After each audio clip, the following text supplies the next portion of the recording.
And now in this lecture we'll answer two questions. In the first question we'll find out the size of this angle APC is equals to x. So we have to find out the value of this angle x. And in the second question we'll find out the length of this line 7CD is also equals to x. So we have to find out the length of line 7x is equals to CD. We can say that we have to find out the length of line 7CD is equals to x. So start with the first question. In the drawing we have triangle ABC. This is angle ABC is equals to 15 degrees in size. This is angle ACB is equals to 30 degrees in size. In addition, we know that BP equals to PC. So if we define the length of BPSA,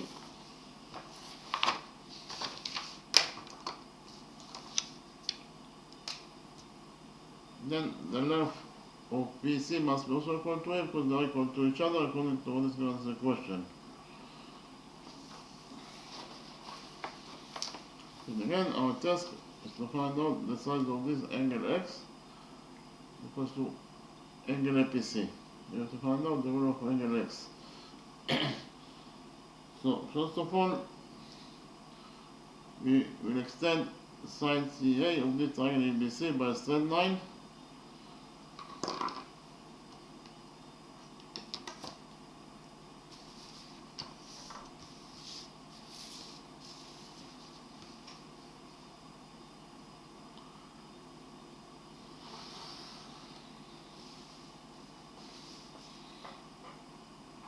And in the next step,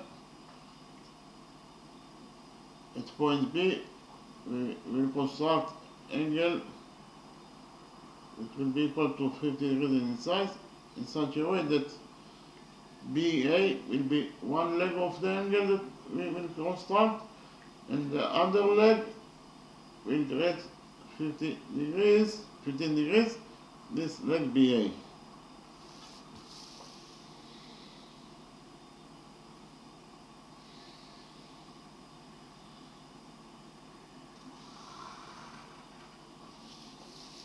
So okay, this angle equals to 15 degrees inside according to our construction.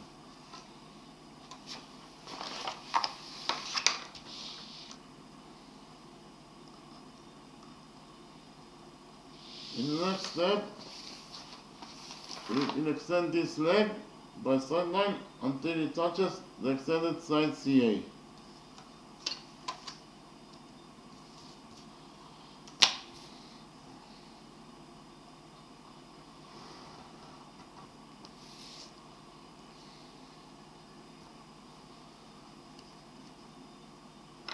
And we'll define the touching point of the extended side CA. If this extended leg, this point is point M.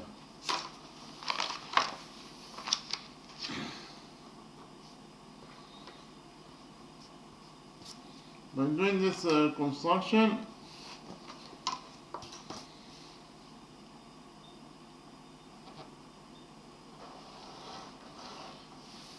we created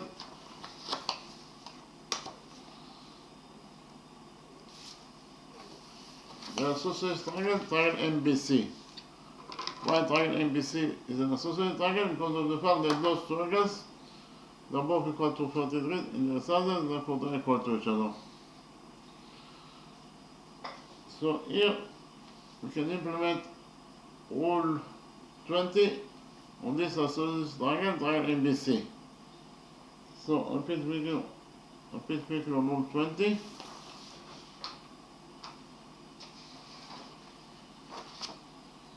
According to rule 20, the perpendicular to the base of an associated triangle bisects the base. In the drawing, we have the associated triangle ABC. Triangle ABC is an associated triangle because side AB equals to side AC. The base of the associated triangle is BC. And according to this rule 20, the perpendicular to the base BC the isosceles triangle ABC, the perpendicular AD to the base BC of this isosceles triangle ABC bisect the base BC. That is to say, the perpendicular AD divides the base BC into two halves. The first half is BD, and it of course equals to the second half DC, and each half equals to BC over 2 because of the fact that BC is been bisected. So BD equals to DC equals to BC over 2. So we can actually implement rule 20 in our drawing. Because in our drawing, we have the associated triangle MBC. BC is the base of this BC is the base of this associated triangle MBC.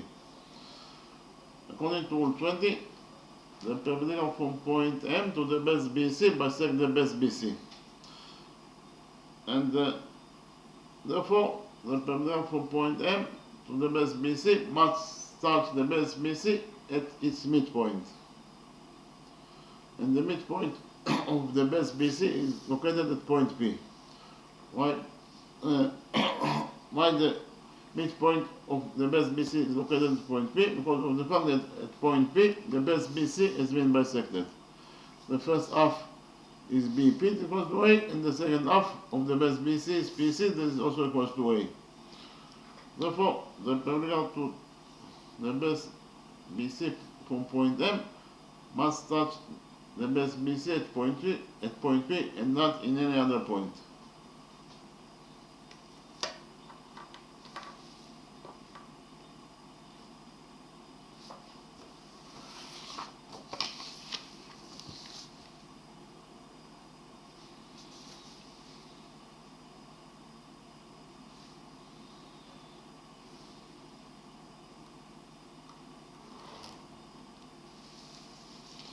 So MP is perpendicular to the base BC, therefore this angle equals to 90 degrees in size, and this angle also equals to 90 degrees in size according to our construction.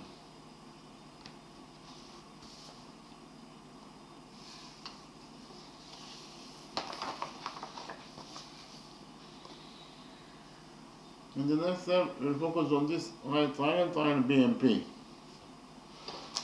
In the right triangle BMP,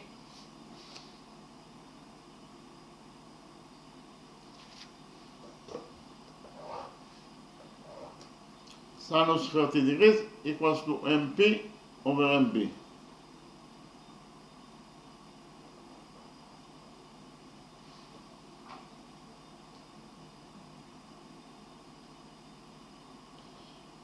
And again, in this right triangle BMP, it is very easy to see that sinus 40 degrees equals to MP over MB. Sinus 40 degrees equals to MP over MB. We define the length of the hypotenuse MB as 2B.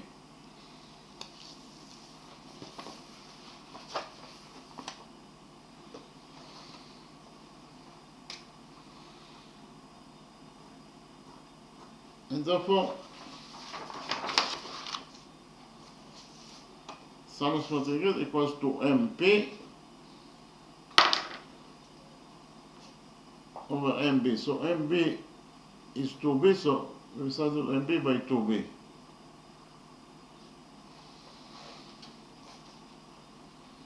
So in total, we should find out that sinus 30 degrees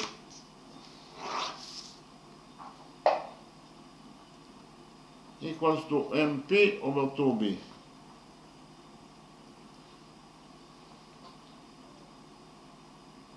Sinus 40 degrees is 1/2.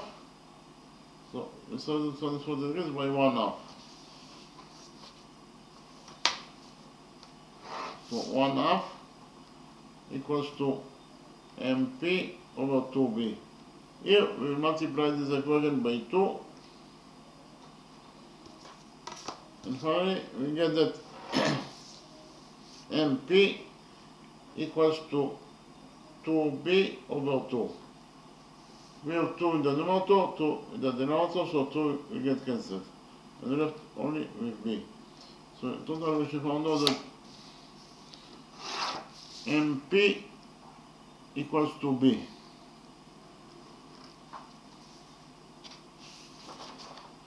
This is the perimeter of MP to the base BC is equals to B units in its length. So in conclusion, we can say that if BM equals to 2B, then MP must be equal to B.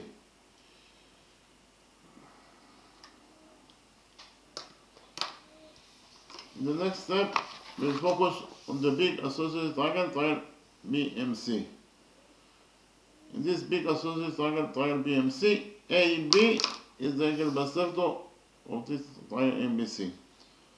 Why AB is the angle bisector of this big triangle MBC? Because of the fact that AB divides angle MBC, this angle, into two halves. Each half equals to 15 degrees in size. So AB is the angle bisector of this big triangle MBC, and therefore we can implement here angle bisector theorem that is also defined as Rule 19. So repeat quickly on angle bisector theorem.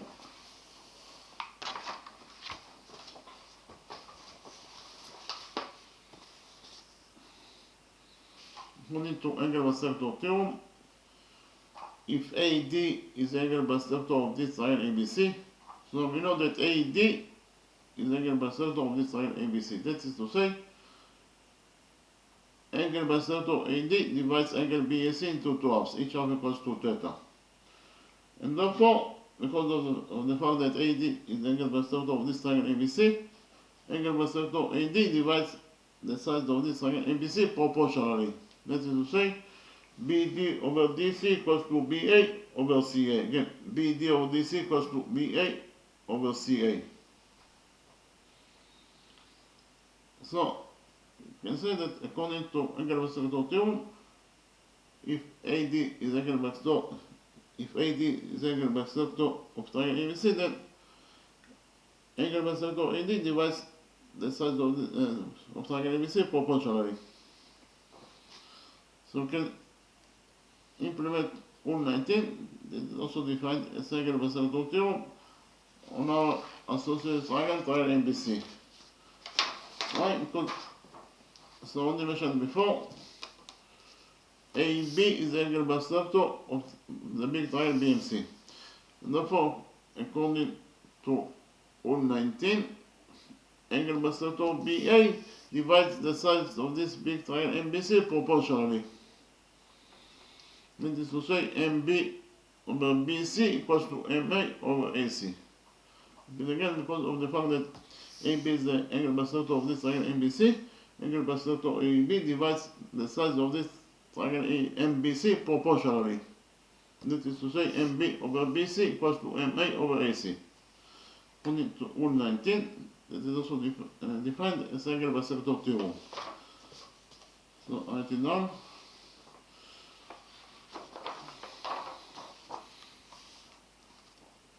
So in the associated triangle, the big associated triangle MBC, we know that AB is the angle bisector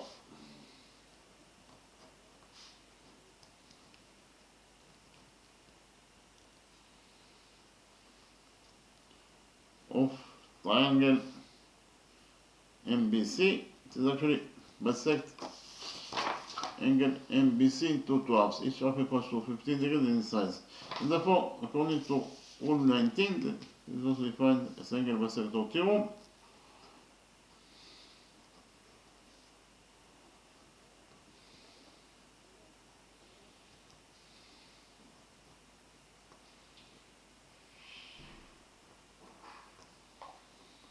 Angle bisector AB divides the sides of the associated triangle MBC proportionally.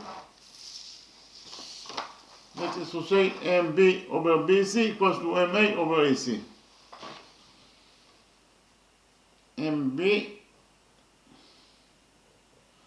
over BC equals to MA over AC. read again. Because of the fact that AB is an angle bisector of the associated triangle MBC, the angle bisector AB divides the sides of triangle MBC proportionally. That is to say, MB over BC equals to MA over AC. Coming to angle bisector theorem, it's also defined as rule 19. MB equals to 2B over BC. BC equals to A plus A, that is 2A. It is equals to MA over AC.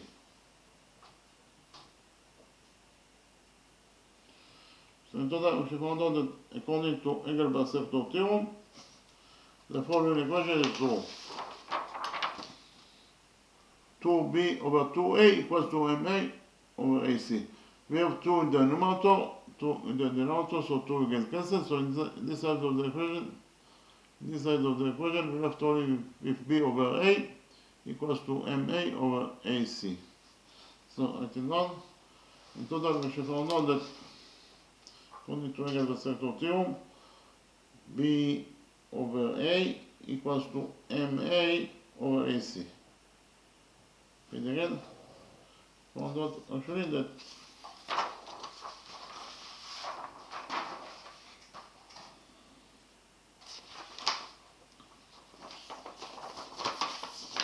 B over A equals to MA over AC.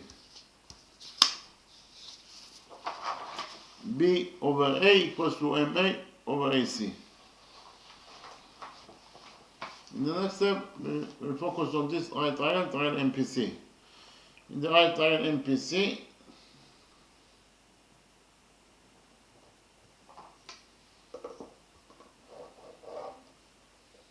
this is line segment AEP. Line segment AEP divides the sides of this right triangle MPC proportionally. That is to say, B over A equals to MA over AC. So it is known the right triangle MPC, line segment AP, and this is a abbreviation for line segment AP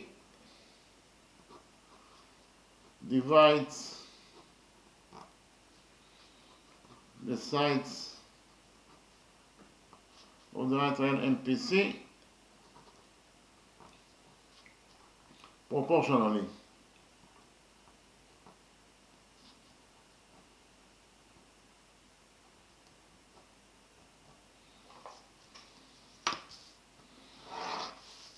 And therefore, because of the fact that AP divides the size of this right triangle MPC proportionally, you can implement here rule 21. According to rule 21, line segment AP must be the angle bisector of this triangle MPC. According to rule 21,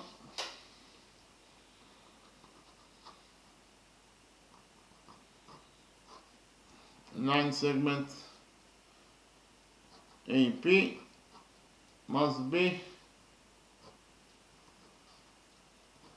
the angle bisector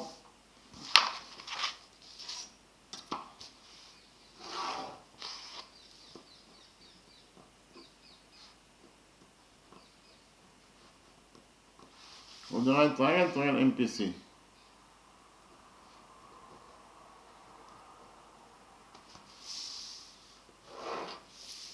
Again, because of the fact that AP divides the sides of this right triangle MPC proportionally, that is to say B over A equals to MA over AC, therefore line segment AP is the angle bisector of this triangle MPC, according to rule 21. So repeat quickly on rule 21.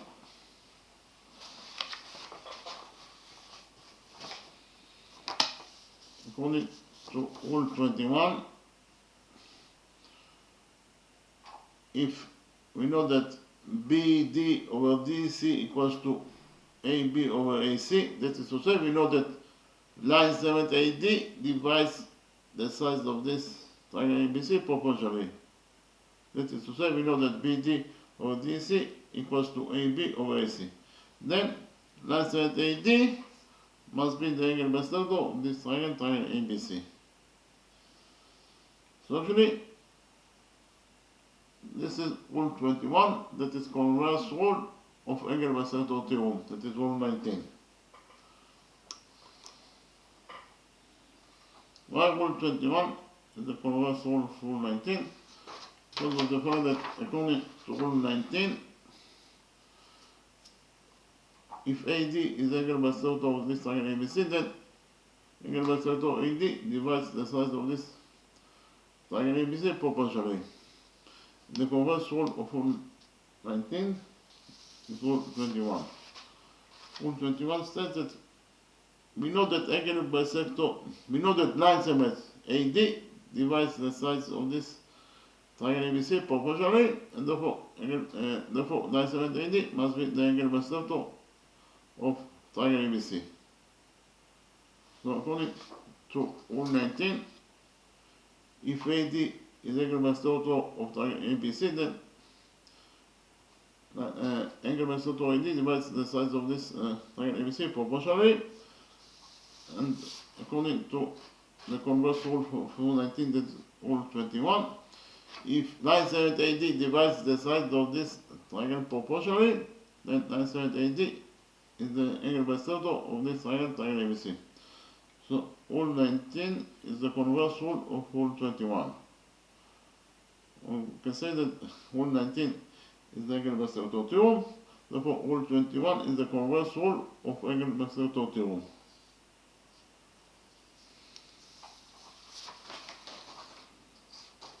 So, again, according to rule 21, because of the fact that we know that line segment AB divides the size of this right triangle PC proportionally, line segment AP is the angle bisector of this triangle PC. If AP is the angle bisector of triangle ABC, it means that AP divides angle MPC into two halves.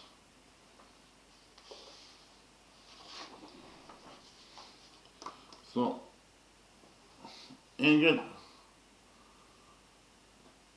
bisector AP divides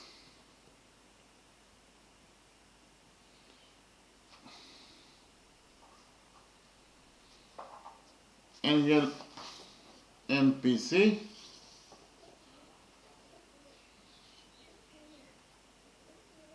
into two halves. But angle MPC in total is 90 degrees, it is a right angle. Angle MPC equals to 90 degrees in its size, and line segment AP divides the right angle into two halves. So each half must be equal to 45 degrees in its size. The first half is angle MPA, is equal to 45 degrees in its size. And the second half is angle APC is equal to X, and it must be also equal to 45 degrees in its size. So in total we should find out that the angle that we are looking for in this question, that is angle APC, that is also defined as angle X, is equal to 45 degrees in its size. And again, this is the angle that we are looking for, angle APC, equals to angle X, is equal to 45 degrees in its size. So we finished to answer on the first question. In the next step, I present you the second question of this lecture and answer on the second question.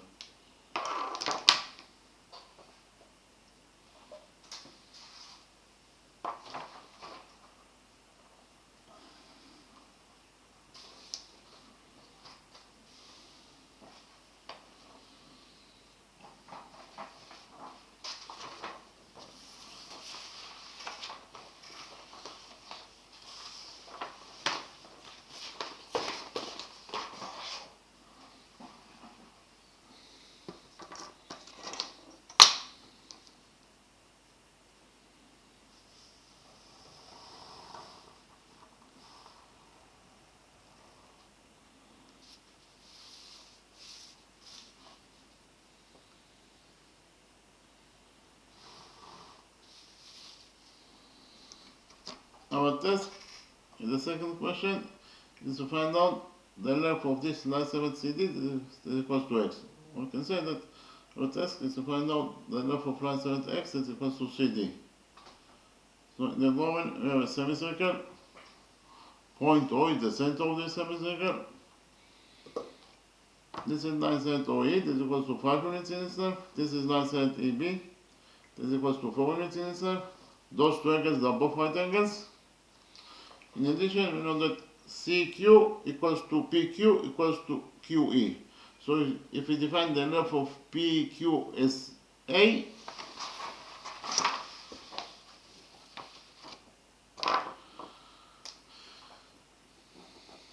then the length of CQ and QE must be also equal to A because they are equal to each other according to what is given in the question.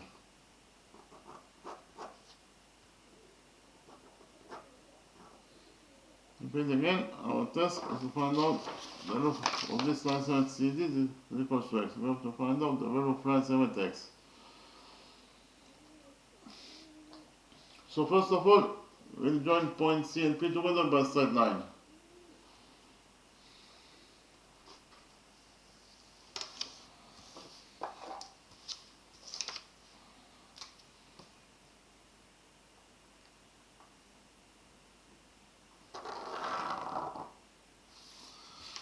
By joining point C and P, we created the right triangle CPQ.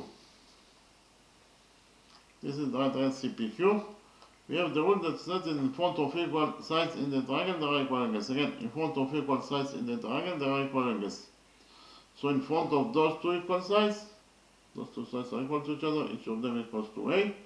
In front of those two equal sides, we have those two angles that must be also equal to each other and their sizes according to the rule that I mentioned. So if we define the size of this angle as alpha, then the size of this angle must be also equal to alpha because they are equal to each other according to the rule that I mentioned. We also know that the sum of the angles in any triangle is equal to 180 degrees. So the sum of the angles in the right triangle CQP must be equal to 180 degrees. So which angles we have in the right triangle CQP? We have alpha plus alpha is 2 alpha plus 9 degrees. In total must be equal to 180 degrees. So until now, the right triangle CQP, the sum of the angles must be equal to 180 degrees.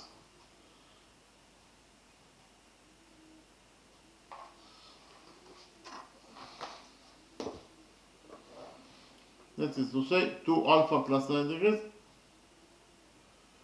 Total the sum of those two angles must be equal to 180 degrees.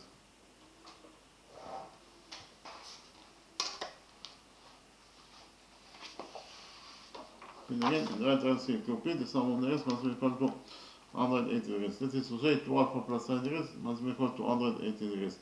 Here we subtract 9 degrees from this equation, and we get that 2 alpha equals to 180 degrees minus 90 degrees, it is 90 degrees. 2 alpha equals to 90 degrees. Here we divide this equation by 2. And finally we get that the missing angle alpha equals to 90 degrees over 2, that is 45 degrees.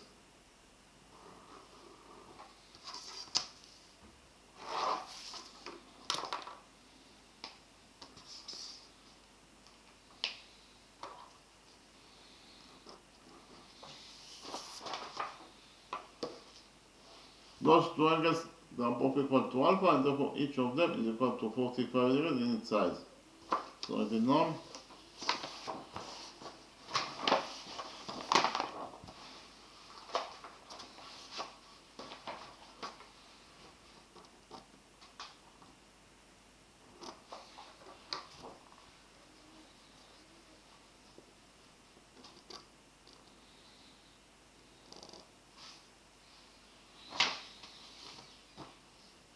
Triangle PQC is the right angle because this is the right angle.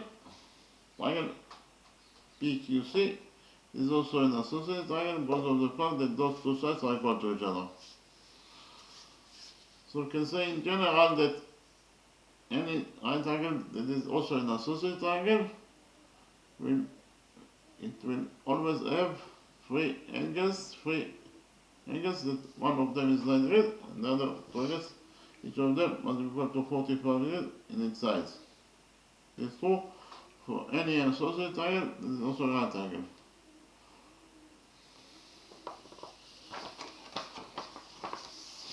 It's given us a question that CE is a straight line. So if we focus on the upper side of the straight line CE at point Q, here the sum of the angles must be equal to 180 degrees according to rule 3. Rule 3 said that the sum of the angles on one side of a straight line is equal to 180 degrees. So in general, we have in the upper side of the straight line CE at point Q, we have this angle that is right angle, plus this missing angle, and the sum of those two angles must be equal to 180 degrees according to rule 3. Therefore, this missing angle must be equal to 90 degrees in its size. According to rule 3, of course.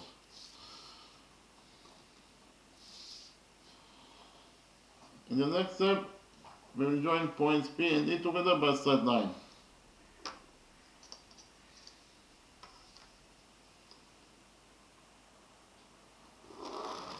By joining points P and E, we created the right triangle PQE. The right triangle PQE is also an associated triangle because of the fact that those two sides are equal to each other. Each of them equals to A, therefore they are equal to each other.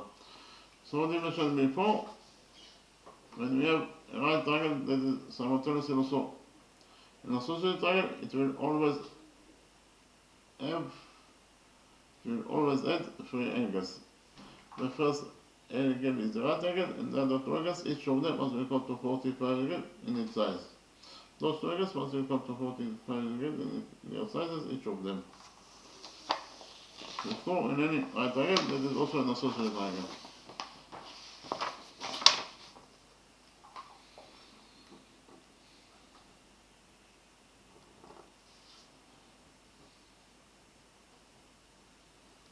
In the next step, we will do a construction, that is to say, we will complete this semicircle to a circle.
So completed the semicircle to a circle. In the next step, we will extend side PE on this triangle PEQ by a straight line until it touches the circle.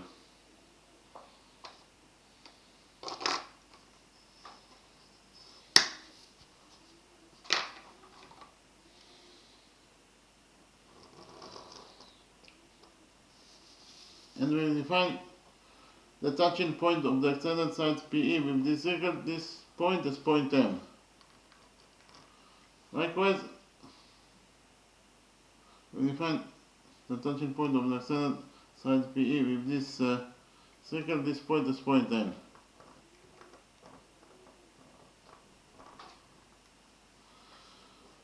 Likewise, we will extend side CE by a straight line until it touches the circle.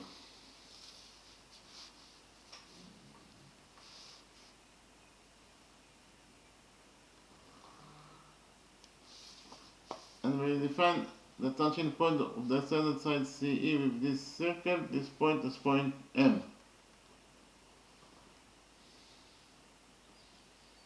In the next step, we join points M and N together by side 9.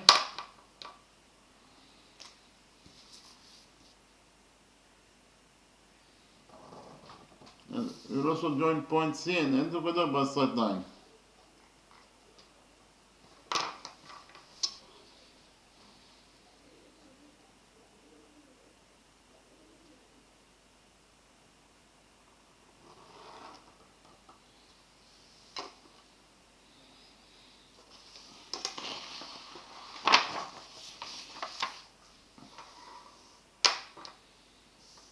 Those two angles are defined as vertex angles, and we know that vertex angles are equal to each other. But this angle is 45 degrees, and therefore this angle must be also equal to 45 degrees inside. We need to rule that says that vertex angles are equal to each other.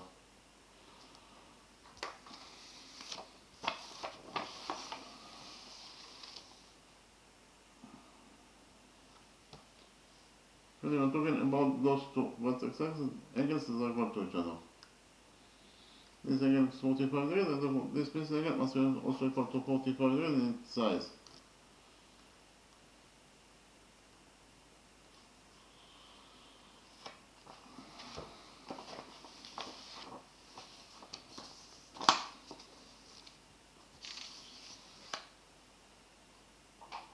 This angle is defined as peripheral angle CPN. Repeat again, this is peripheral angle CPN. Peripheral angle CPN equals to 45 degrees plus 45 degrees, it is 90 degrees. So peripheral angle CPN is a right angle, and it subtends on this chord called CN. Repeat again, peripheral angle CPN is a right angle, and it subtends on this chord called CN. So here we can implement rule 5 in our drawing. Repeat quickly on rule 5.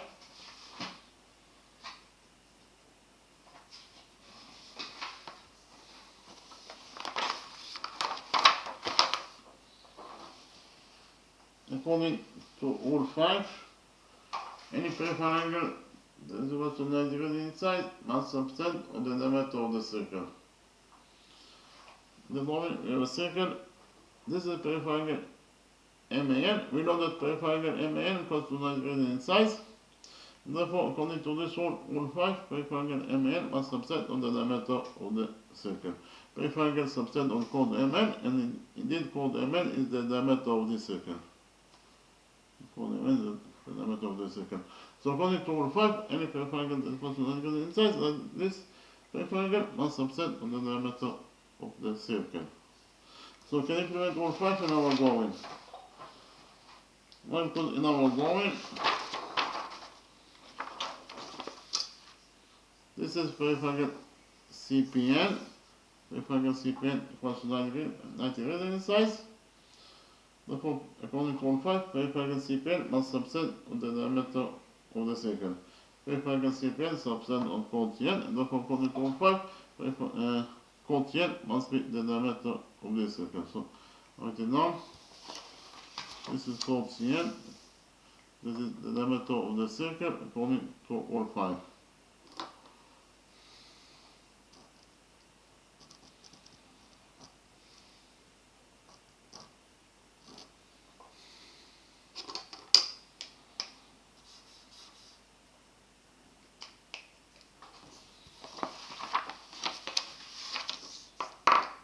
This is peripheral angle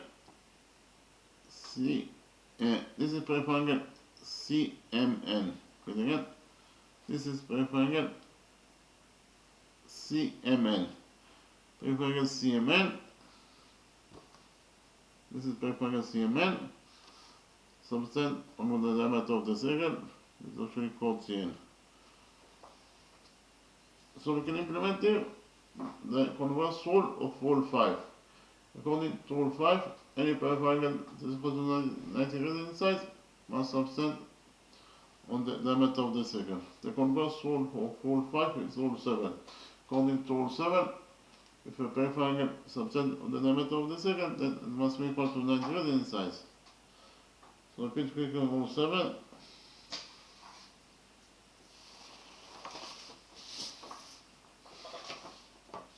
according to rule 7, if a peripheral angle subtend on the diameter of the second, then it is equal to 90 degrees in its size. In that moment, we have a circle. This is peripheral angle ACB. We know that peripheral angle ACB subtend on the diameter of the circle. 1 cos AB is the diameter of this circle. And therefore, according to this rule 7, peripheral angle ACB that subtend on the diameter of the circle must be equal to 90 degrees in its size. According to rule 7, any peripheral angle that subtend on the diameter of the circle must be equal to 90 degrees in its size. You can implement rule 7 in our drawing. In our drawing, we have this is peripheral angle CMN. Peripheral angle CMN subtend on chord CN, that is the diameter of this circle, and therefore according to rule 7, peripheral angle CMN must be equal to 90 degrees in its size.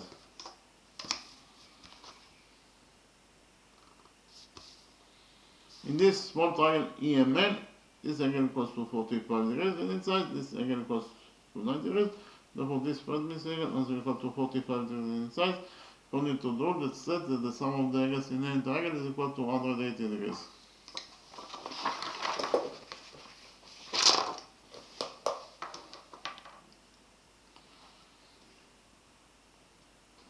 In the next step, we find out the radius of this circle. What is the radius of this circle? Actually, we know that the radius of any circle starts from the center of the circle and ends at any point on the circle itself. Therefore, OB is definitely the radius of this circle. Why? Because line segment OB starts from point O, that is the center of the circle. It's given us a question that point O is the center of the circle.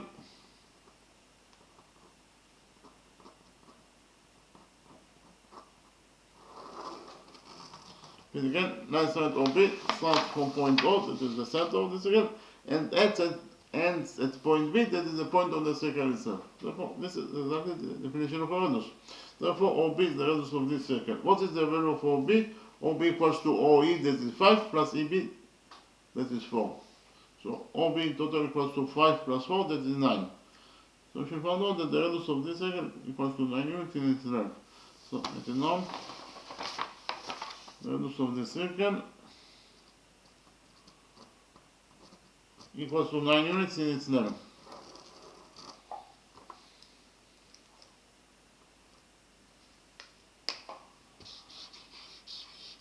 And therefore, OA is also the radius of the circle, equals to 9. For the same reason, ON is also the radius of the circle, therefore it is equal to 9 units in its length. And finally, CO is also the radius of the circle, equal to 9.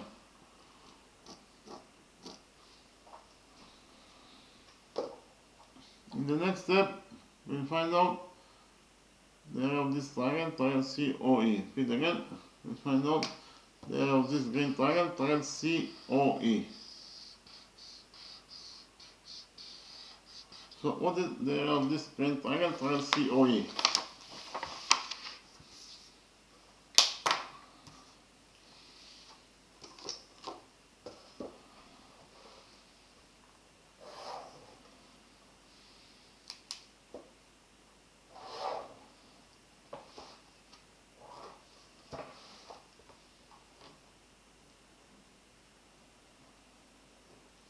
Actually, you know that the area of any triangle equals to the base of the triangle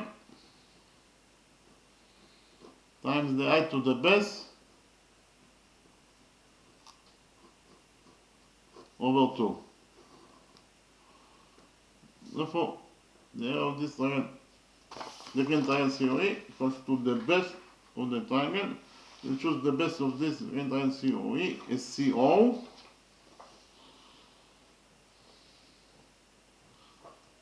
Times the height. The height to the base must create 90 degrees with the base, You can also say that the height to the base must create 90 degrees with the extended base. CO is the base, the extended base CO is Cn. So the height to the base must create 90 degrees with the extended base Cn. So from point E, we go perpendicular on Cn.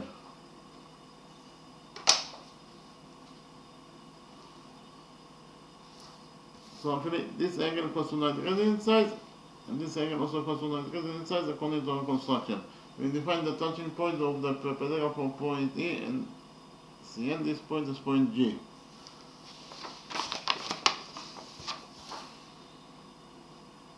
And we find EG as edge.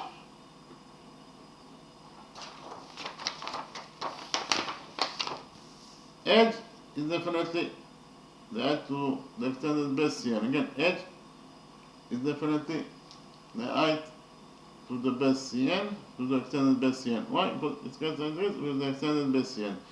This angle equals to 90 degrees, and this angle also equals to 90 degrees. So the height to the extended base is h.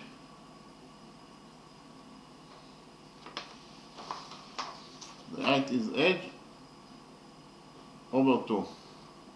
So in total, we should find out that the area of this grand triangle COE equals to the base CO times the height h over 2. CO is 9, it is the radius of the circle, equals to 9, times the height is h, it's right 90 degrees with the extended base CO. So this is the right angle, this is also right angle. So the height is h over 2. So in total, we should find out that the area of the green triangle COE equals to 9h over 2 square units in size.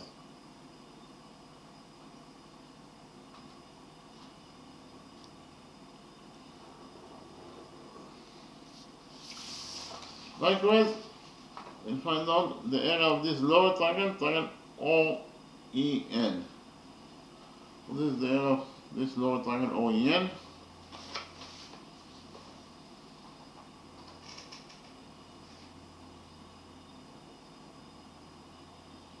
We know that the area of any triangle equals to the base of the triangle times the height to the base over 2. So we choose the base of this triangle OEN as ON. The base is ON according to our choice, times the height to the base. The height to the base must create 90 degrees with the base. H creates 90 degrees with the base ON, therefore H is the height to the base.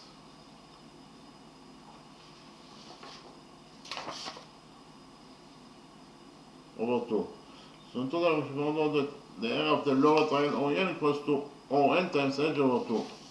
ON is the radius of this circle, this equals to 9. Equals to 9. N equals to 9. H over 2. So in total, we should find out that the area of the lower triangle OEN equals to 9h over 2 square units in size.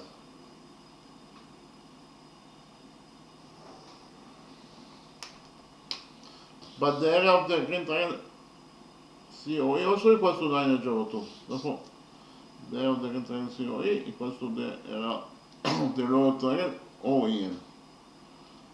So write it down. We should find out that the area of the green triangle COE equals to the area of the lower triangle OEN. The areas of those two triangles are equal to each other.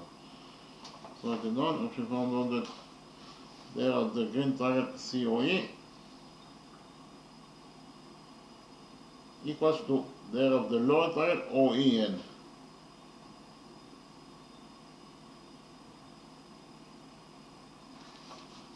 And again,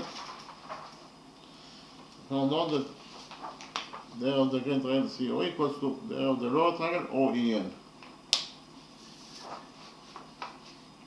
In the next step, we find out the area of this big triangle CEN. What is the area of this big triangle CEN?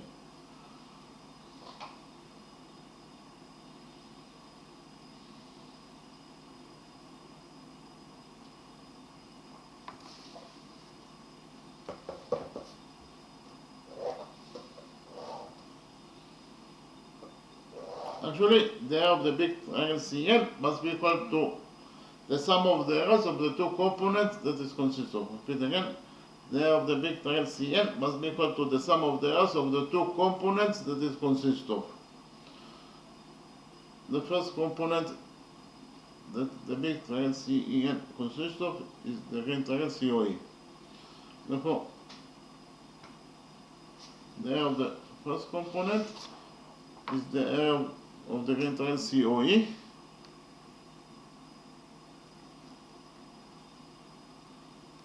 plus the area of the second component that is the big triangle CN consists of. The second component that the big triangle CN consists of is this lower triangle OEN. So, plus the area of the second component that it consists of, that's actually the area of the lower triangle OEN. So in total, we found out that the area of the big triangle CN equals to the area of the green triangle COE plus the area of the lower triangle OEN.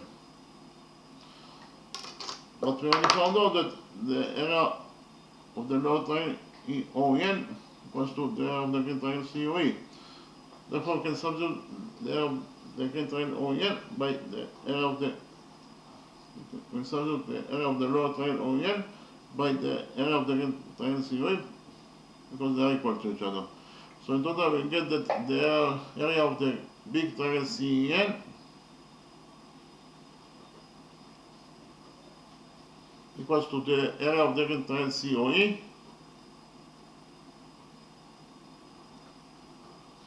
plus the area of the green triangle COE, because the lower triangle OEN equals to the area of the green triangle COE. They are equal to each other. So plus the area of the green triangle COE. So in total, we found out that the area of the big triangle CN equals to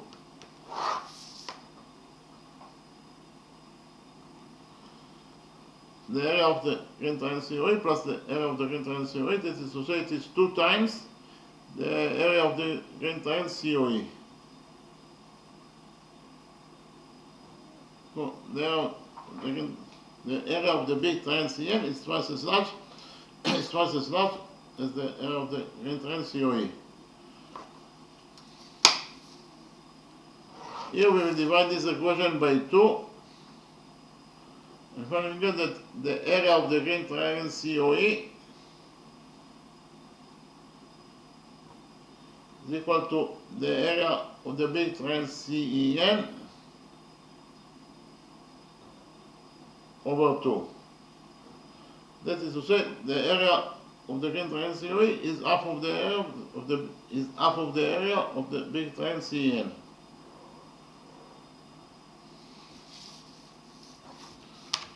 In the next step,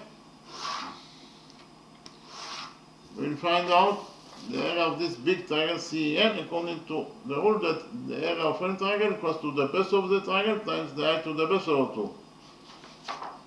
So the area of the big triangle CEN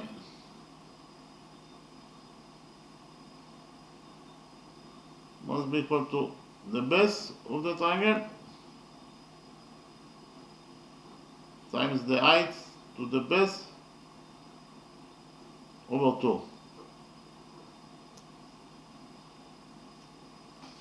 We will choose the base of this big triangle CN as CE.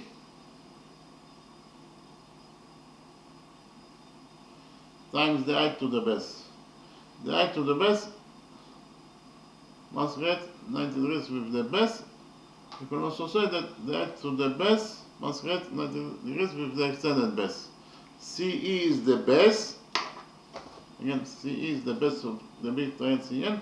Therefore, the extended CE is CN. Again, the extended CE is CM.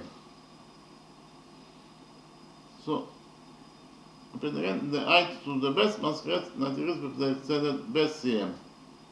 MN definitely creates 90 degrees with the extended base CM because this is a right angle. So, the height to the extended base is MN.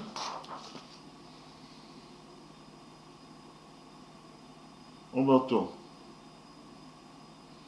So today we found out that the area of the big triangle CEN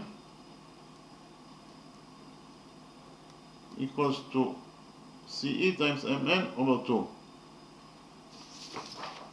CE equals to CQ, that is A, plus QE, that is also A. So CE in total equals to A plus A, that is 2A.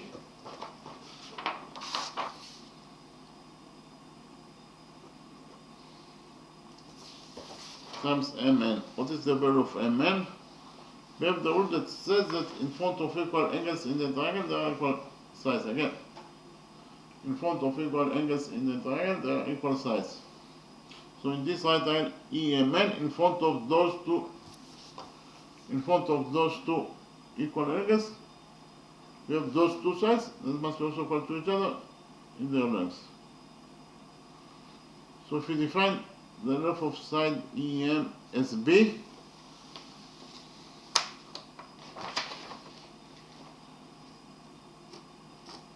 then the length of side MN must be equal to B, according to the rule that says that in front of equal angles in the triangle there are equal sides. So MN equals to B. So substitute MN in this equation by B divided by 2. So today we found out that the area of the big triangle CN, the area of this big triangle CEN equals to 2AB over 2. We have 2 in the numerator, and 2 in the denominator. So 2 will get cancelled, and we left only with AB. So today we found out that the area of the big triangle CEN is equal to A times B square units in size.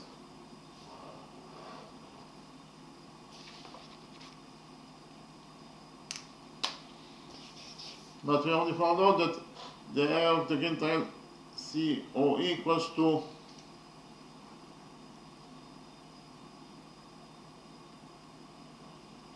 the area of the big triangle CN over 2. And the area of the big triangle CN equals to AB over 2. So in total we found out that the area of the green triangle COE equals to A times B over 2 square units in size. So it is now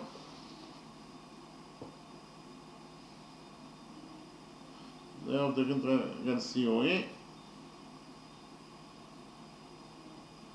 is equal to A times B over 2 square units in size.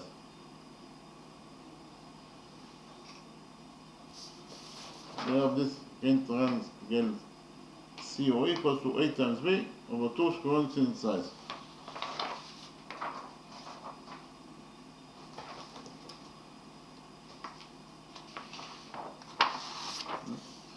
We have the green triangle COE equals to A times B over 2 square units in its size.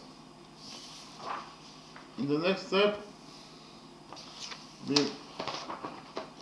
represent to Rule 65, and we implement Rule 65 in our drawing. Rule 65 is about two chords that intersect with each other in a circle. So let's click on Rule 65, and then we implement Rule 65 in our drawing.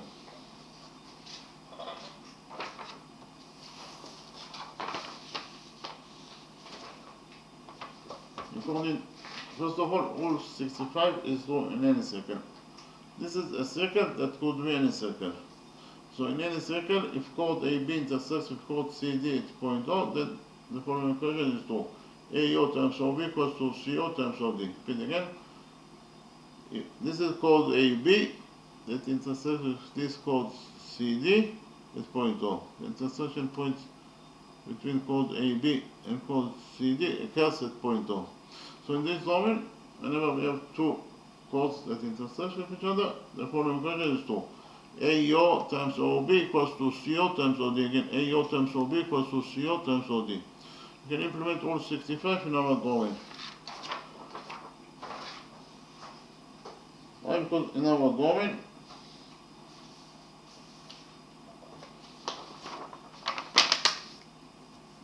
this is chord AB, intersects with chord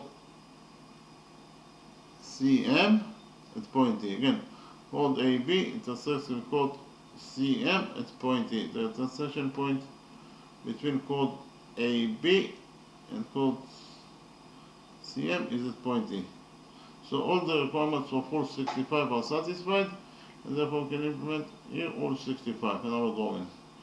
So it is done. We found out that our drawing chord AB intersects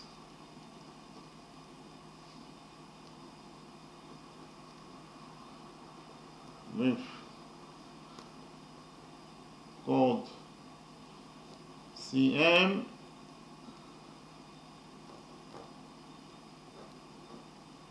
at point E. All the requirements of all 65 are satisfied, and therefore we can implement all 65.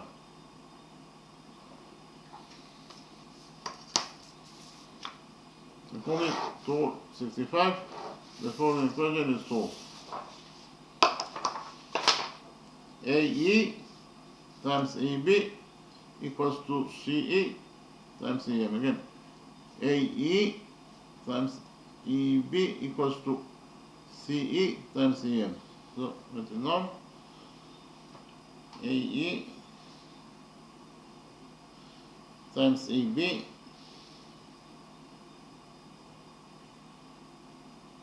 equals to CE times EM.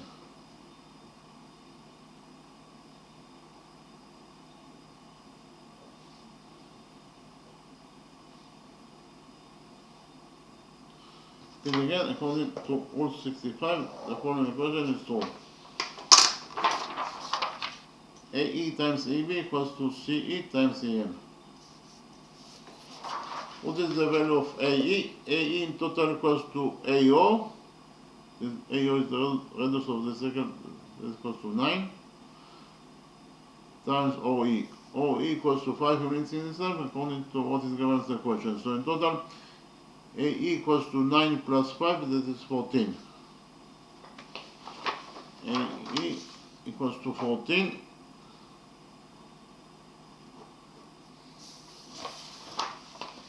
Times EB. EB equals to 4 units in itself, according to what is given as the question.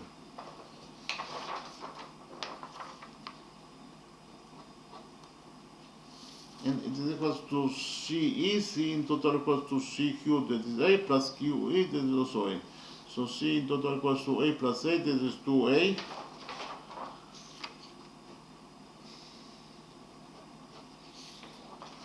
Times EM. EM equals to B units in itself, according to our definition. So in total, we found out that according to rule 65, 14 times 4 equals to 2AB.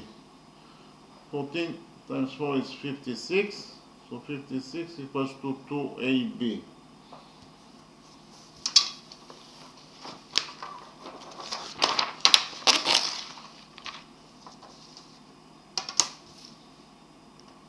Here we will divide this equation by 2, and finally get that 56 over 2 is 28, equals to 2AB over 2 is AB. So AB equals to 28.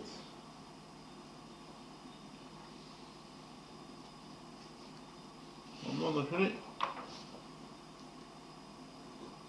that AB equals to 28.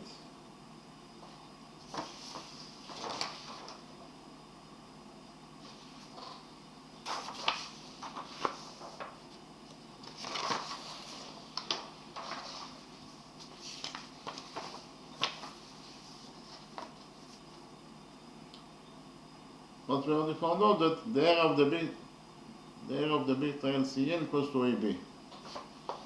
We already found out that the area of the big triangle CEN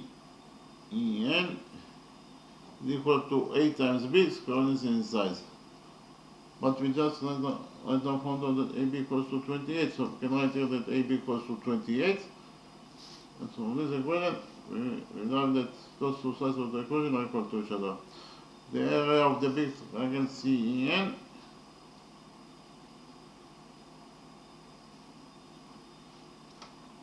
is equal to 28 squared in size. Now, this big triangle CN is equal to 28 squared in size. But we already found out that the area of the grand triangle CN, the area of the grand triangle CO equals to the area of the big triangle CN over 2. So until now, we already found out that the area of the grand triangle COE is equal to the area of the big triangle CEN over 2. The area of the grand triangle CN equals to 28 divided by 2. Those two sides of the equation are equal to each other. 28 over 2 is 14, of course. Those two sides of the equation are equal to each other. That is to say, we should find out that the area of the grand triangle CO equals to 14 squared in size. So it is known the area of the grand triangle COE is equal to 14 squared in size.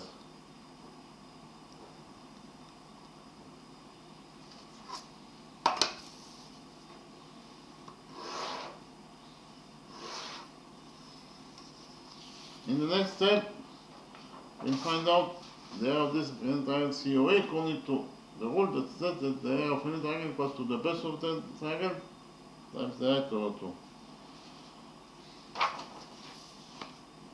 The area of the grand triangle COE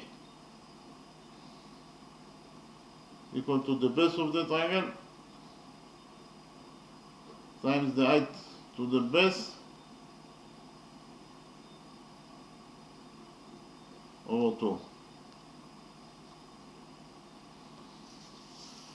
We choose the base of this grand triangle COE as OE.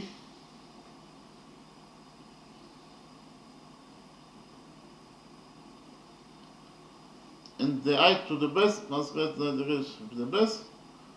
We can also say that the height to the base must get 90 degrees with the extended base.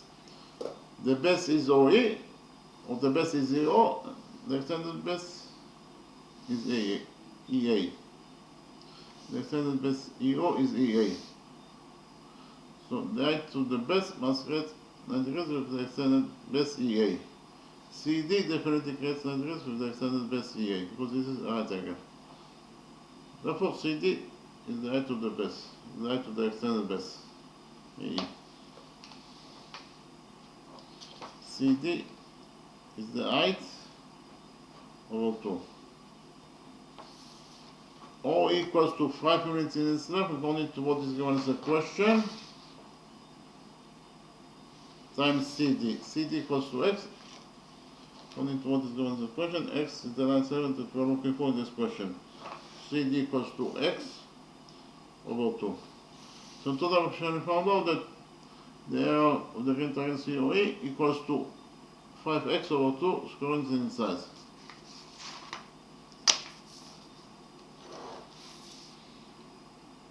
The area of the grand triangle COE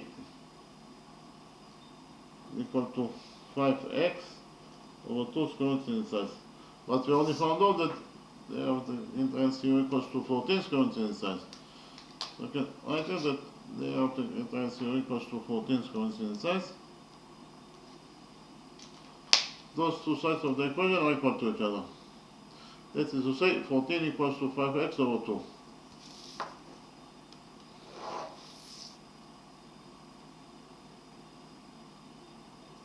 Here we multiply this equation by 2, and finally we get that 14 times 2 is 28 equals to 5x. Here we divide this equation by 5, and finally we get that x equals to either 28 over 5 units in its length, or in terms of numbers is equals to 5.6 units in its length. So CD is equals to x, it is equals to either 28 over 5 units in its length, or in terms of numbers, CD is equals to x is equal to 5.6 units in its length. So we finish to answer on the second question. In the next step, I will start the lecture, that is to say, we repeat on the solution of the first question, and then we repeat on the solution of this second question.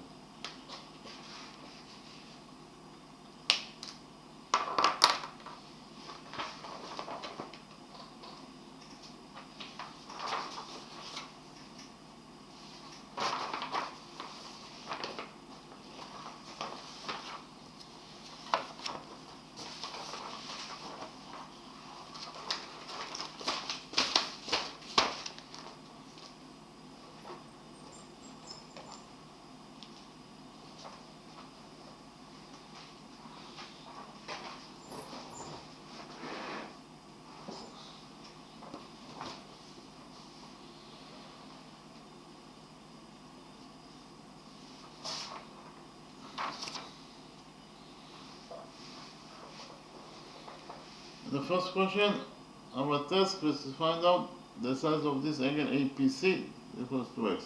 We have to find out the value of this angle x. So in the moment, we have a triangle ABC. This is an angle ABC, is equals to 15 degrees in size. This is angle ACB, is equals to 30 degrees in size. In addition, we know that BP equals to PC. So if we define the length of BP is said that PC must be also equal to A because they are equal to each other.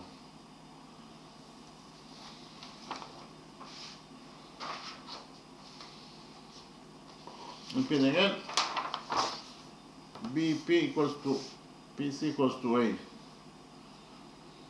the next step, we did a construction, that is to say, we extended side CA of this triangle ABC by a straight line. And then we did another construction, that is to say, at this point B, we created angle of 15 degrees in the following way. One leg of the angle is BA, and the other leg gets 90 degrees with the leg BA. Again, the other leg will be created in such a way that it will create 90 degrees with the base BA. So therefore, this angle equals to 15 degrees in size according to our construction. The next step, we extended this leg by straight line until it touches the extended side CA. We find the touching point of the extended side CA with this extended leg. This point is point M. By doing this construction, we created the big associated triangle BMC. Why triangle BMC is an associated triangle? Because of the fact that those two angles are both equal to 30 degrees in their sizes, therefore they are equal to each other. So this is associated triangle BMC. So here you can implement Rule 20, that is about an associated triangle. So repeat Rule 20.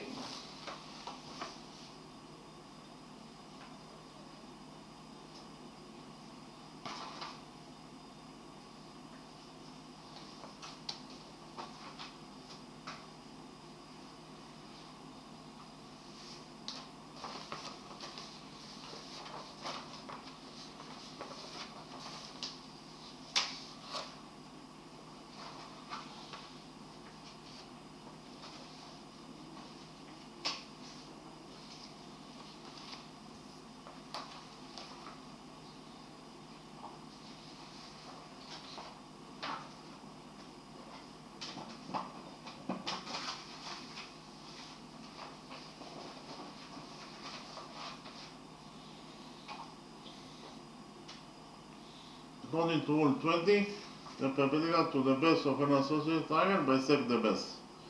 The drawing, we have the associated triangle, triangle ABC. Triangle ABC is an associated triangle because side AB equals to side AC. So, in this associated triangle, triangle ABC, according to Rule 20, the perpendicular AD to the base BC bisect the base BC.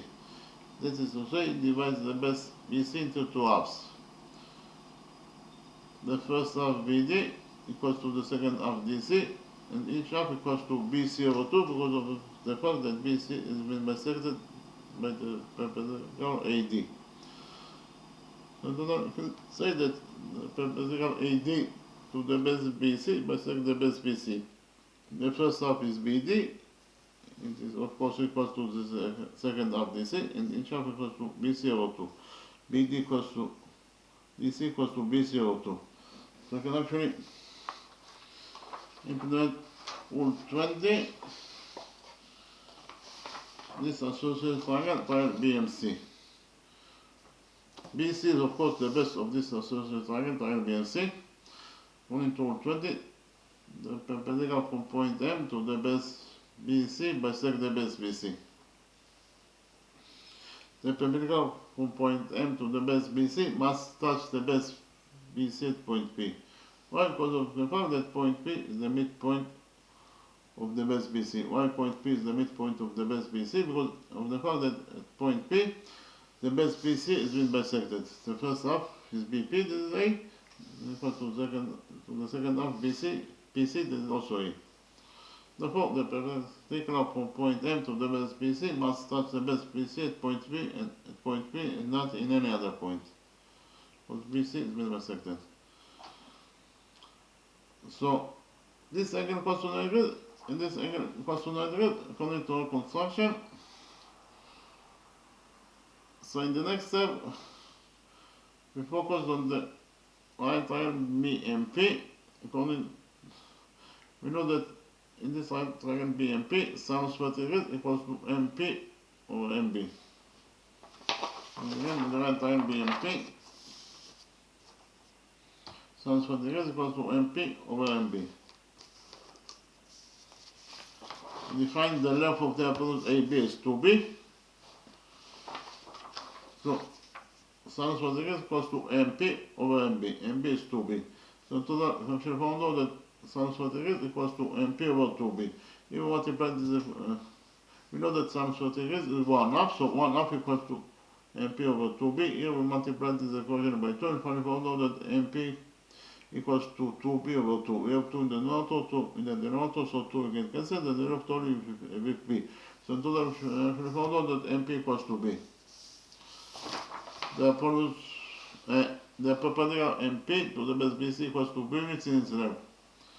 So in total, we found out that if the hypotenuse MB equals to 2B, then the perpendicular MB must be equal to B.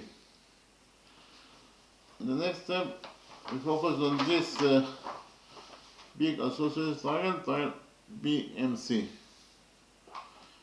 The big associated triangle, triangle BMC, it is very easy to see that AB is the angle bisector of angle MBC. Why AB is the angle bisector of this angle MBC? Because of the fact that AB bisects angle MBC into two halves. Each half equals to 15 degrees inside. So in total, we can say that AB is the angle bisector of this associated triangle, triangle MBC. Therefore, we can implement here angle bisector theorem, and it is also defined as Rule 19. Quick on angle bisector theorem. According to, in the drawing, we have triangle ABC, and AD is the angle bisector of this triangle ABC. Why AD is the angle bisector? Because of the fact that it divides angle BAC into two halves, each half equals to theta. So AD is the angle bisector of this triangle ABC, and therefore the angle bisector AD divides the sides of this triangle ABC proportionally. That is to say, BD over DC equals to AB over AC. Again, BD over DC equals to AB over AC. So according to angle bisector theorem, the angle bisector of a triangle divides the sides of the triangle proportionally. So you can implement rule 19 in our drawing. Why? Because we have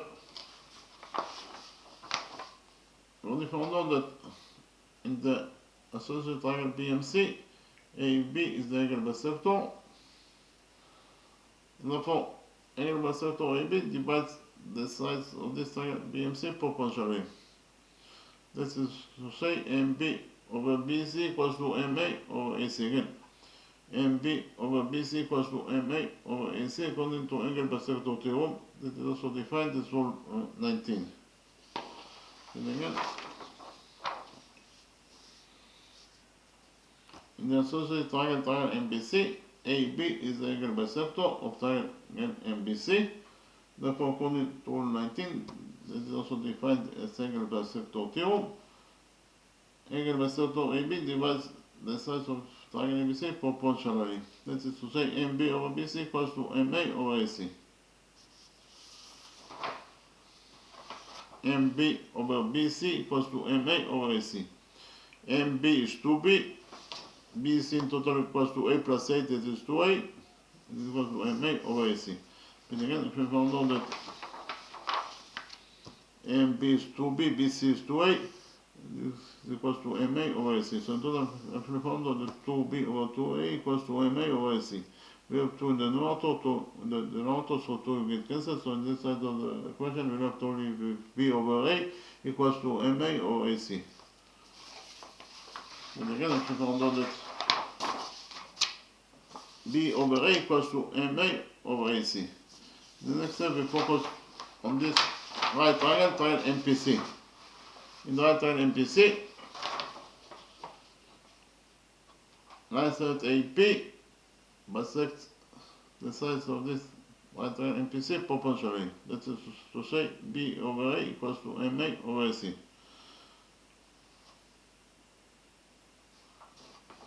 We found out that B over A equals to MA over AC. So, line segment AP divides the sides of this triangle MPC proportionally. Therefore, according to rule 21, that is the converse rule of rule 19, line segment AP must be the angle bisector of this triangle MPC. Again, line segment AP must be the angle bisector of this triangle MPC. And again, because of the fact that in the right triangle MPC, line segment AP divides the sides of triangle MPC proportionally. That is to say, B over A equals to MA over AC. Therefore, according to the converse rule of rule 19, is also the converse rule of angle bisector theorem. Line segment AP must be the angle bisector of triangle MPC. Line segment AP must be the angle bisector of triangle MPC. That is to say, line segment AP divides angle MPC into 2 halves because it is an angle bisector. But the size of angle MPC in total is 90 degrees, and therefore each half must be equal to 45 degrees in its size. The first half is MPC, angle MPC, that is 45 degrees. The second half is angle APC, that is equal to X, and it must be also equal to 45 degrees in its size. So in total, we found out that the angle that we are looking for in this equation, that is angle APC, that is equal to X, is equal to 45 degrees in its size. Angle APC is also defined as angle X, is equal to 45 degrees in its size.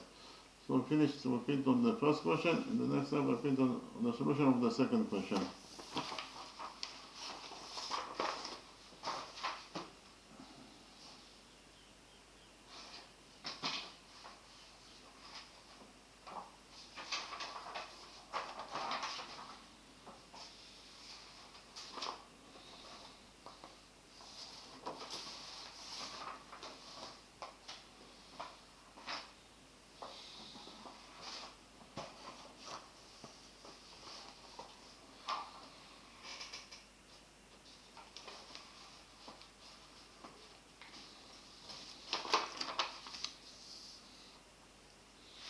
In the second question, our task was to find out the length of this line segment CD equals to x.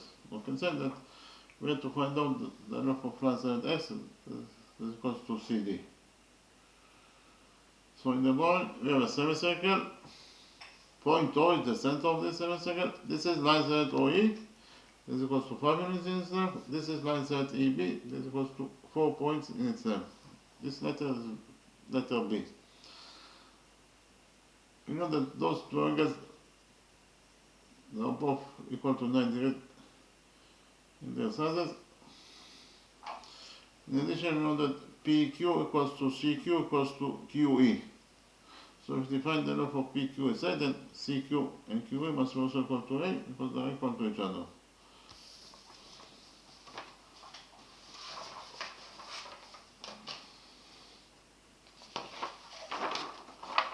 And again, CQ equals to CQ equals to QE equals to QP. Each of them is equal to A. In the next step, we join points C and P together by straight line. By joining points C and P, we get the right triangle CPQ. We have the rule that says that in front of equal sides in the triangle, there are equal angles. So in the right triangle CPQ, in front of those two equal sides, those two sides are equal to each other. Each of them equals to A. So in front of those two equal sides, we have those two angles that must be also equal to each other in their sizes. So if you define the size of this angle as alpha, then the size of this angle must be also equal to alpha because they are equal to each other according to the rule that I mentioned. You also know that the sum of the angles in any triangle is equal to 180 degrees. So the sum of the angles in the right triangle CPQ must be equal to 180 degrees. So which angles we have in this right triangle CPQ? We have alpha plus alpha is 2 alpha plus 9 degrees. In total must be equal to 180 degrees. In the right triangle CPQ, 2 alpha plus 9 degrees must be equal to 180 degrees. Here we subtracted 90 degrees from this equation, and finally we know that 2 alpha equals to 180 degrees minus 90 degrees is 9 degrees. So 2 alpha equals to 9 degrees. Here we divided this equation by 2, and finally found out that the missing angle alpha equals to 45 degrees in its size. Those two angles are both equal to alpha, and therefore each of them is equal to 45 degrees in its size. So triangle CPQ is a right triangle, but it is also an associated triangle because those two angles and those two sides are equal to each other. So you can say in general that any right triangle is also an associated triangle. We will always have the three angles. One of the angles will be a right angle, and the other two angles, each of them must be equal to 45 degrees inside. It is true for any right angle. It is also an associated triangle. CE is a straight line according to what is given as a question. So if we focus on the upper side of the straight line CE at point Q, here the sum of the angles must be equal to 180 degrees according to rule 3. Rule 3 says that the sum of the angles on one side of the straight line is equal to 180 degrees. So which angles we have at the upper side of the straight line CE at point Q? We have this angle that is the right angle plus this missing angle, and total the sum of those two angles must be equal to 180 degrees according to rule 3. Therefore this missing angle must be equal to 90 degrees in its size. In the next step, we join points P and E together by straight line. By joining points P and E, we get a triangle PQE. Triangle PQE is a right triangle because it is a right, this is a right triangle. Triangle PQE is also an associated triangle because of the fact that those two sides are equal to each other. Each of them is equal to A. So triangle PQE is simultaneously an associated triangle and also a right triangle. Therefore, this is a right angle, and those two other angles, each of them must be equal to 45 degrees in its size. It is true for any associated triangle, that is also a right angle. In the next step, we did a construction. That is to say, we completed this semicircle to a circle. And then we extended side QE by a straight line until it touches the circle. We define the touching point of the extended side QE with this circle. This point is point M. Likewise, we extended side PE by a straight line until it touches the circle. We define the touching point of the extended side PE with this circle. This point is point M. In the next step, we join points M and N together by a straight line. We join points C and N together by a straight line. Those two angles are defined as vertex angles, and we know that vertex angles are equal to each other.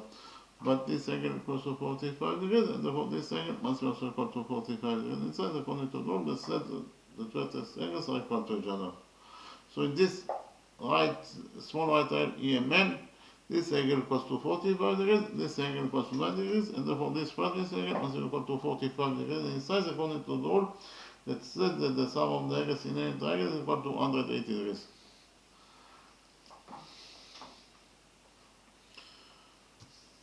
So this is peripheral CPL. This is peripheral CPL. Peripheral CPL equals to 45 degrees plus 45 degrees is 90 degrees. So peripheral CPL is a right angle. Peripheral CPL subset on chord CN. So here we can implement all 5 in our drawing. I can click on all 5. According to all 5, any peripheral angle that is equal to 90 degrees inside must subtend on the diameter of the circle. In the drawing, we have peripheral angle MAN. We know that peripheral angle MAN equals to 90 degrees inside. Therefore, according to this rule, all 5 peripheral angle MAN must subtend on the diameter of the circle. And indeed, peripheral angle MAN subtend on the diameter of the circle. One chord MN is the diameter of the circle. So according to all 5, any peripheral angle that is equal to 90 degrees inside must subtend on the diameter of the circle. So we can definitely implement all 5 in our drawing. One chord in our drawing, as I already mentioned before, this is peripheral CPN. Peripheral CPN is equal to 90 degrees inside, and therefore it must subtend on the diameter of the circle. Peripheral CPN subtend on chord CN, therefore according to all 5, chord CN must be the diameter of the circle. Okay. In the next step, we implemented the converse rule of rule 5 on this peripheral angle CMN. Peripheral CMN. Peripheral CMN. Peripheral CMN subset on chord CN, that is the diameter of the circle, and therefore according to the converse rule of rule 5, that is rule 7, peripheral CMN that subtend on the diameter of the circle must be equal to 90 degrees in size. So let's click on rule 7. According to rule 7, if peripheral angle subtend on the diameter of the circle, then it must be equal to 90 degrees in its size. In the drawing, we have a circle. This is peripheral ACB. We know that peripheral angle ACB subtend on the diameter of the circle. AB is the diameter of the circle. Therefore, according to this rule 7, peripheral angle ACB that subtend on the diameter of the circle must be equal to 90 degrees in size. So according to rule 7, any peripheral angle subtend on the diameter of the circle must be equal to 90 degrees in size. We already implemented rule 7 in our drawing. So repeat again.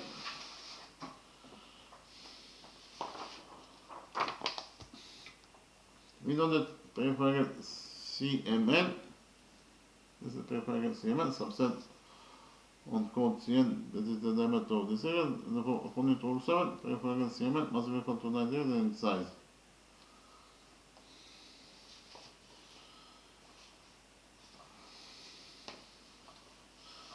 So finally, so as I mentioned before, rule 7 is the converse rule of rule 5. According to rule 5, if you know that peripheral angle is equal to 90 degrees inside, then it must subtend on the diameter of the circle. And rule 7 is the converse rule of rule 5. According to rule 7, we know that the peripheral angle subset of the diameter of the circle, and therefore it must be equal to 90 degrees inside. This is peripheral angle ACB. We know that peripheral angle ACB is subset of the diameter of the circle, therefore it must be equal to 90 degrees inside.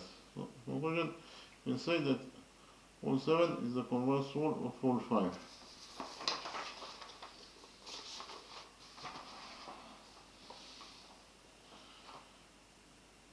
So,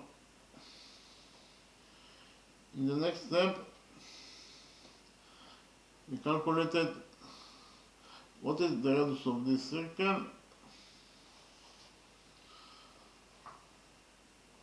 The radius of any circle starts from the center of the circle and ends at the point of the circle itself. OB is definitely the radius of the circle because of the fact that line segment OB starts from point O, that is the center of the circle, and ends at point B, that is the point of the circle itself. So this is exactly the definition of a radius. Therefore, OB is the radius of this circle. OB equals to OE, that is 5, plus EB, that is 4. So in total, OB equals to 5 plus 4, that is 9. The radius of this circle, OB equals to 9. Likewise, AO is also the radius of this circle, that is equals to 9. And CO is also the radius of the circle, that is equal to 9. In the next step, we calculated the area of this green triangle, COE. According to the rule that says that the area of any triangle equals to the base of the triangle times the height over 2. So the area of the green triangle, COE, must be equal to the base of the triangle times the height of the base over 2. We choose the base of this green triangle, COE, is CO, times the height of the base. The height of the base must create 90 degrees with the base, or we can say also that the height of the base must create 90 degrees with the extended base CO. The extended base CO is CN. So the height of the base must create 90 degrees with CN. So from point A, we draw perpendicular on CN. So this angle equals to 90 degrees, and this angle also equals to 90 degrees according to our construction.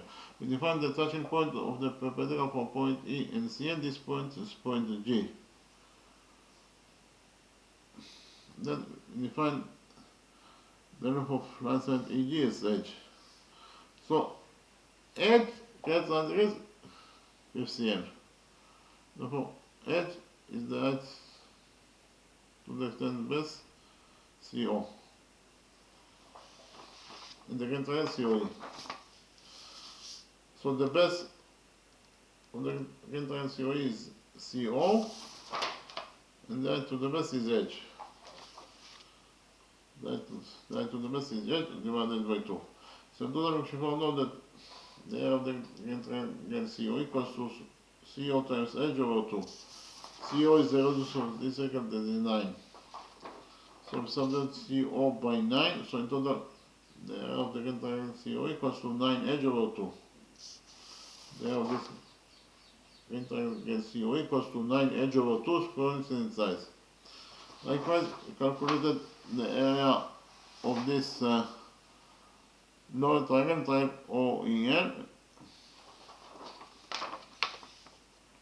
The area of the lower triangle OEN must be equal to the base of the triangle times the height of the base over 2.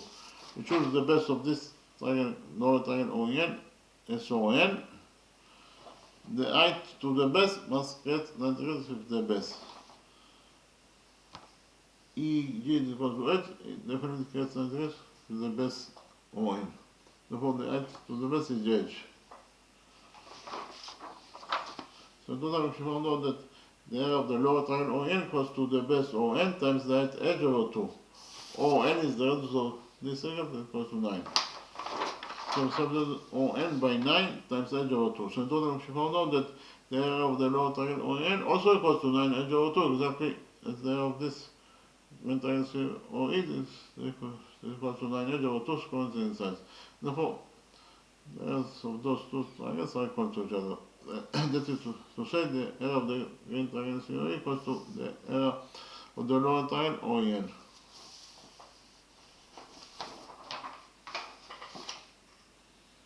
And again, we found out In total, the area of the green triangle COE equals to the area of the lower triangle OEN. The next step, we calculated, we found out the area of this big triangle CEN. The area of the big triangle CEN must be equal to the sum of the areas of the two components that it consists of. The big triangle CEN consists of those two components. So, the area of the first component is the area of the green triangle COE. So the area of the big triangle CN equals to the area of the first component that it consists of. That is to say, it's the area of the green triangle COE plus the area of the second component that the big triangle CN consists of. So the area of this triangle OEN. The second component is triangle OEN, so the second component is the area of triangle OEN. So if you know that the area of the big triangle CN equals to the area of the green triangle COE plus the area of the lower triangle OEN. But we already found out that the area of the lower triangle OEN equals to the area of the green triangle COE. So we can substitute the area of the green triangle OEN by the area of the green triangle COE, because they are equal to each other. We substitute the area of the lower triangle OEN by the area of the green triangle COE. So in total we found out that the area of the big triangle CN equals to the area of the green triangle COE plus the area of the green triangle COE. This is actually 2 times the area of the green triangle COE. So the area of the big triangle CN equals to 2 times the area of the green triangle COE. If we divided this equation by 2, we found out that the area of the green triangle COE equals to the area of the big triangle CN over 2. The area of the green triangle COE is half of the area of the big triangle CN. The next step, we calculated the area of this big triangle CEN according to the rule that says that the very triangle equals to the base of the triangle times the height over 2. The area of the big triangle CN equals to the base of the triangle times the height over 2. We choose the base of this big triangle CEN is CE, and the height to the base must create 90 degrees with the extended base. Again, the height to the base must create 90 degrees with the extended base CE. The extended base CE is CM. So the height to the base must create 90 degrees with CM. And M definitely creates 90 degrees with CM. Therefore, Mn is the height to the base. We choose the base as CE, and the height to the base is Mn because it's creates 90 degrees with the extended base CE divided by 2. The base C equals to CQ, that is A, plus QA, that is also A, so A plus A is 2A times Mn. What is the value of Mn? Actually, we know that in front of equal angles in the triangle, they are equal size. Again, in front of equal angles in the triangle, they are equal size. So in this right triangle, again, EMN, in front of those two equal angles, we have those two sides that must be also equal to each other and the reverse. So if we define the length of this side EM as B, then the length of side MN must be also equal to B in itself, according to the rule that I mentioned. So in total, we shall find out that MN equals to B. C equals to 2B and Mn equals to B divided by 2. So we have 2 in the denominator, so 2 we can cancel, and we have 2 with AB. So in total, we found out that the area of this big triangle CN equals to 8 times B squared in size. But we only found out that the area of the green triangle CO equals to the area of the big triangle CN over 2. So according to this equation here, the area of the green triangle CO equals to the area of the big triangle CN over 2. The area of the big triangle CN is AB, so the area of the green triangle CO equals to AB over 2. This is half of the area of the big triangle CN.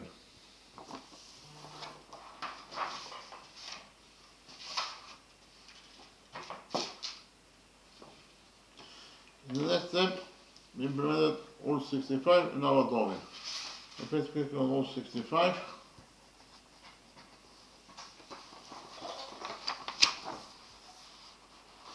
all 65 is true in any circle, so this circle could be any circle. In any circle, if chord AB intersects with chord CD at point O, then the following equation is true. AO times OB equals to CO times OD. Again, AO times OB equals to CO times OD. We can implement rule 65 in our drawing. Why? Because in our drawing, this is chord AB. It intersects with chord CM at point E. Again, chord AB intersects with chord CM at point E. Point E is the intersection point of chord AB with chord CM. Repeat again. Now going, chord AB intersects with chord CM at point E. So all the requirements of rule 65 are satisfied. Therefore, we can implement. Now going, rule 65. According to rule 65, in our drawing, the following equation is to AE times EB equals to CE times EM. Again, AE times EB equals to CE times EM. According to rule 65, AE times EB equals to CE times EM. AE equals to AO, that is 9, plus OE, that is 5. So in total, A equals to 9 plus 5, that is 14, times EB. EB equals to 4. Put again, A equals to 14, EB equals to 4, and it equals to CE times EM. CE is A plus 8, that is 2A, and EM is B. And again, CE is 2A, EM is B. So total, we should find out that 14 times 4 equals to 2AB.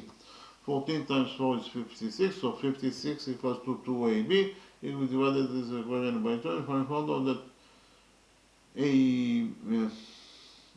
2AB over 2 is AB, equals to 56 over 2 is 28. So in total, we should find out that A times B equals to 28. And again, we found out that A times B equals to 28. But we only found out that the area of the big triangle CN equals to A times B. And we just right now found out that AB equals to 28. So we can write here that AB equals to 28, and those two sides of the equation are equal to each other. That is to say, the area of the big triangle CN equals to 28 squares in size. We only found out that the area of the green triangle CO equals to half of the area of the big triangle CN. That is to say, it is equal to the area of the big triangle CN over 2. We just right now found out that the area of the big triangle CN equals to 28 squares in size over 2.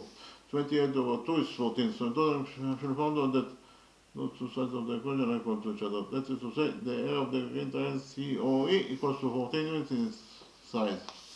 The area of this triangle COE equals to 14 squares in size. In the next step, we calculated the area of this green triangle COE according to the rule that said that the area of the triangle equals to the base of the triangle times the height of the base over 2. The area of the green triangle COE equals to the base of the triangle times the height of the base over 2. We choose the base of this green triangle COE as OE, and the height to the base must create 90 degrees with the extended base. Again, the height to the base must create 90 degrees with the extended base. The base is OE, therefore the extended base is EA. CD definitely create 90 degrees with the extended base EA. Therefore CD is the height of the extended base EA. So in total, we choose the base of the green triangle COE as OE, the height to the extended base is CD over 2. According to what is given as the question, OE equals to 5 and CD equals to X. X is the line segment that we are looking for in this question. So again, according to what is given as the question, OE equals to 5, CD equals to X. So in total, the area of the green triangle COE equals to 5x over 2. And again, the area of the green triangle COE equals to 5x over 2 squares in size. But we already found out that the area of the green triangle COE equals to 14. So we can write here that the area of the green triangle COE equals to 14. Those two sides of the equation are equal to each other. That is to say, 14 equals to 5x over 2. If we multiply this equation by 2, we find out that 14 times 2 is 28 equals to 5x.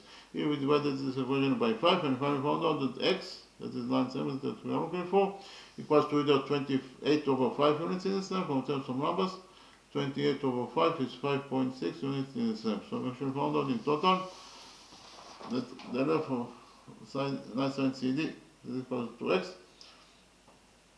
It is equal to either 28 over 5 square units in size, or the length of sine 9/7 CD is equal to x is equal to 5.6 units in its length. Okay, repeat again, we should find out that the length of sine 9/7 CD is equal to x is equal to either 28 over 5 units in its length, or in terms of numbers, the length of sine CD is equal to x is equal to 5.6, so 5.6 units in its length. Okay, thank you very much.